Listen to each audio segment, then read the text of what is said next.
तो लीमान के ऊपर यूक्रेन ने बड़ी जीत का दावा किया है। बताया जा रहा है कि यूक्रेन की सेना ने लीमान पर दोबारा से कब्जा कर लिया है, लेकिन इस हार के बाद रूस ने यूक्रेन के कई शहरों के ऊपर बड़ा अटैक किया है।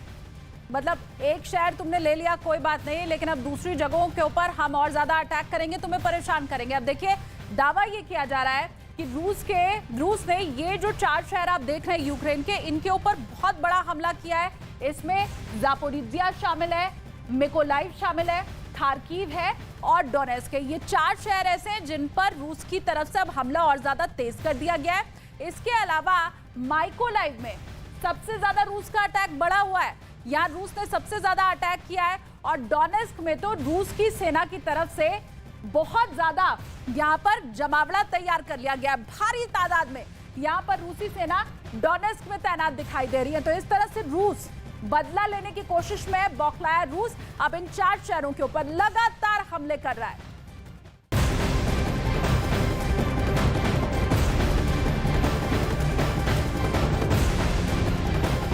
तो लीमान के हार से बौखलाए रूस ने यूक्रेनी शहरों के ऊपर हमले और ज्यादा तेज कर दिए हैं। दावा यह किया जा रहा है कि रूस की सेना ने ज़ेलेंस्की के गृह नगर के ऊपर भी अटैक किया।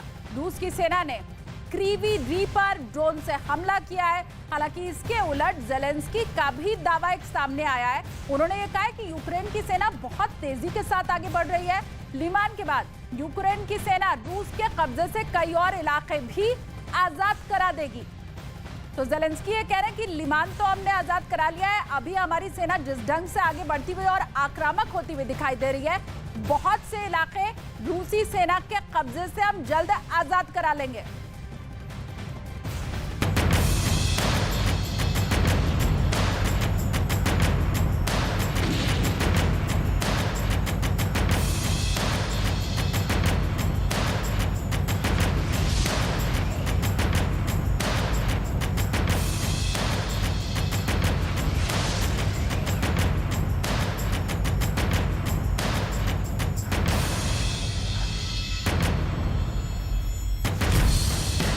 रूस की बैक टू बैक हार, लेमन में रूस की करारी मार,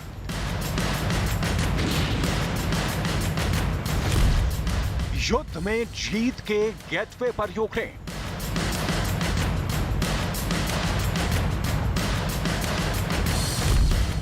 ज़ेलेंस्की इतिहास रच डालेंगे।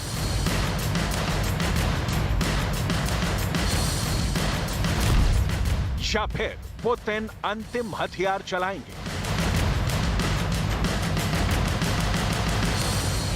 खिलाफ फतह कर लिया, वो भी रूस की सेना को बुरी तरह खदेड़कर। लेमन में यूक्रेन का पलटवार सधा हुआ था। सटीक निशाने पर ज़ेलेंस्की सेना ने विध्वंसक हमले अंजाम दिए। सबसे ज्यादा मार रूस की टैंकों को झेलनी पड़ी। यूक्रेन ने रूस के टैंकों का क्या हाल किया, उसे कबाड़ में तब्दील हुए जंगी हथियारों से समझिए।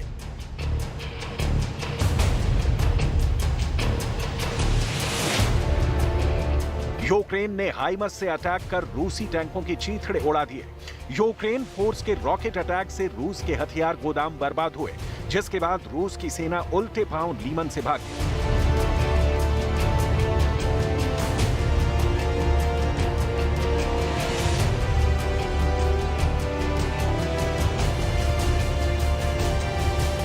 लीमन की हार से क्रेमलिन में हड़कंप मचा है। पुतिन ने युद्ध के मैदान में महाविनाश के हथियारों को भेजना शुरू कर दिया है। रूस की सेना के सबसे विनाशकारी फाइटर जेट को यूक्रेन सेना पर मंडराते हुए देखा गया है। और अब आपको बताऊंगी कि पुतिन बैक टू बैक हार मिलने से आखिर बौखला क्यों गए हैं, अब वो आगे कर क्या सकते हैं। लिबन फ्रंट पर जीत के बाद यूक्रेन का अगला टारगेट है क्या, लेकिन इन सब के पहले ये आप जान लीजिए कि यूक्रेन बॉर्डर के करीब रूस का सबसे खतरनाक फाइटर जेट आखिर कर क्या रहा था। ये ऐसे लड़ाकू विमान है जिनको उतारने का मतलब है कि पुतिन के पास ऑप्शन अब बहुत कम बचे हुए हैं। देखिए रिपोर्ट।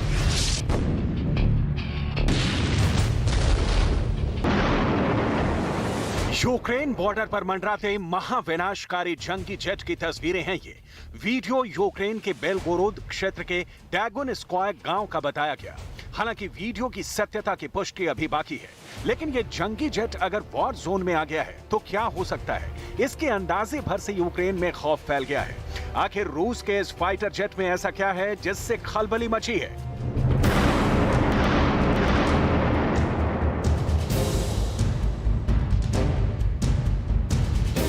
जानेंगे Su-57 की विस्फोटक डिटेल। पहले उस लीमन फ्रंट का ब्यौरा जिसकी जीत ने युद्ध को नया मोड़ दे दिया है। लीमन फ्रंट की अहमियत युद्ध में इतनी अहम है कि इसे रूस की लाइफलाइन कहा जाता है। लीमन की करेक्ट लोकेशन देखिए, फिर इस फ्रंट पर यूक्रेन की जीत के मायने आपको बताते हैं। लीमन यूक्रेन के दूसरे सबसे बड़े शहर खार्किव से 160 किलोमीटर दक्षिण पूर्व में है। लीमन एक ऐसा गेट है जहां से रूस के कब्जे वाले सेवेरोडोनेस्क, लुहांस्क और डोनेस्क का रास्ता खुलता है। यानी लीमन वो रूट है जिससे रूस की सेना सीधे सीधे रूस के कब्जे वाले इलाके में सेंधमारी कर सकती है।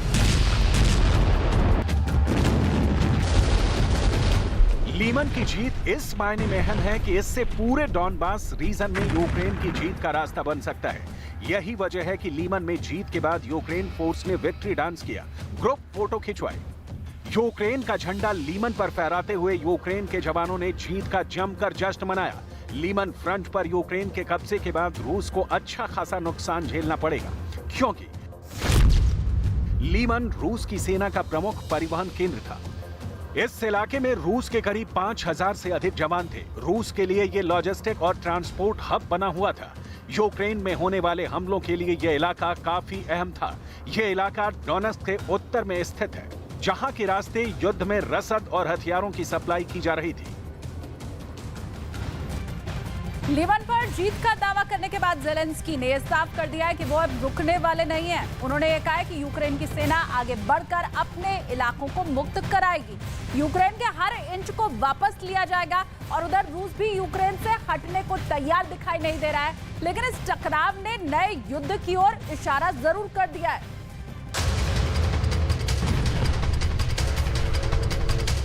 साफ है, लीमन पर कब्जा कर यूक्रेन ने रूसी सेना को करारा झटका दिया है। इस जीत के बाद डिफेंस ऑफ यूक्रेन ने भी ये संदेश जारी कर रूस को चिढ़ाया। तो वहीं प्रेसिडेंट ज़ेलेंस्की ने लीमन फतेह यूक्रेन की जीत का आगाज भर माना है। लीमन की जीत को ज़ेलेंस्की ने रूस के रेफरेंडम वाली तरकीब की काट बताया है। Український прапор вже в Лимані, Донецької області. Там ще тривають бойові дії, але там вже немає і сліду від якогось там псевдореферендуму. За цей тиждень українських прапорів на Донбасі стало більше. Ще за тиждень стане ще більше.